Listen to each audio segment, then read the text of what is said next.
Hey, this is Matt from InvestiQuant. Today is Wednesday, November 9, 2022. Yesterday, the markets went sideways. We ended up with a doji candlestick, which is a candlestick pattern where you open and close at roughly the same area. So we ended up with that, and it was at recent highs as well. So we're going to put those pieces of information together and see what has followed that historically. So I've grabbed all four instruments. Our setup is based upon entering long at 9:30 a.m. Eastern Time, exiting at 4:15 p.m. Eastern Time. Now, to put this together, I'm going to go to the price patterns library, and I'm going to go to the active today, and I'm going to scroll down just a little bit here and click on day after doji, and then right underneath that, day after 5-day high close. So I've grabbed both of those pieces of information from the active today, which is telling you the things that are true for today's session. The next thing I'm going to do is go to the indicators library. I'm going to say yesterday closed below a 200-day simple moving average. That is, again, is available in the active today section. I'll have to scroll down here.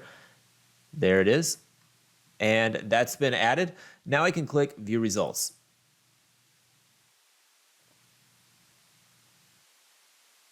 All right, here we go. These are the results based upon entering the market long at 9:30 a.m. Eastern Time, exiting at 4:15 p.m. Eastern Time, when the prior session closed at a 5-day closing high below a 200-day simple moving average and with a doji candlestick. Historically, we have 34 samples in the S&P, and that's data going back to 2003. For the NASDAQ, it's 28. For the Dow, it's 32. For the Russell, it's 35. If we look at the win rates on them, S&P coming in at 62% of these have closed above the opening print. The NASDAQ, 57% have closed above the open. The Dow, 56%, and the Russell, 43%. So 3 of the 4 at least slightly favored there. If we look at the average moves, you'll see that the average move higher, which is the average win, is larger on the S&P than it is for the average loss. For the NASDAQ, the average win is larger than the average loss. That's also true for the Dow.